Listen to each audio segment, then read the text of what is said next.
இல்லை மண்ணோட கிடக்கு. மண்ணோட கிடக்கு. இதை காட்டுங்க. இந்த காட்டியாச்சு. பாருங்க மண்ணு மணலாவே. மண்ணோட எத்தனை மீன்? ஒன்றுதான். சே பக்கத்தில் வச்சுக்கிட்டீங்களா? இதை போட்டுமா பொதுவாக போட்டுமா? ஓடுங்க.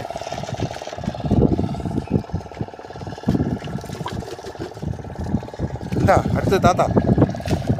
இந்த பாருங்க மீனை பாருங்க, அவங்களும் பிடிச்சிட்டு இருக்காங்க ரெகுலரா. அடி வெள்ளு வெளுத்துட்டு இருக்காங்க. இப்போ நம்ம பிடிக்கும் பாருங்க. ஏங்க உங்களுக்குண்டா? இந்தா பாருங்க. பாத்தீங்களா 2. நம்ம டீப்லேயும் 2. டீப் லைட்லேயும் 2 பிடிச்சிட்டோம். டியூப் லைட்டு எப்படி நல்ல பொடுசு.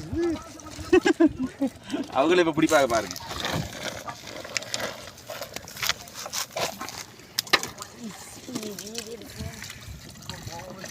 என்ன சின்ன சொல்லணும்னு கழுவ முடியாத இதை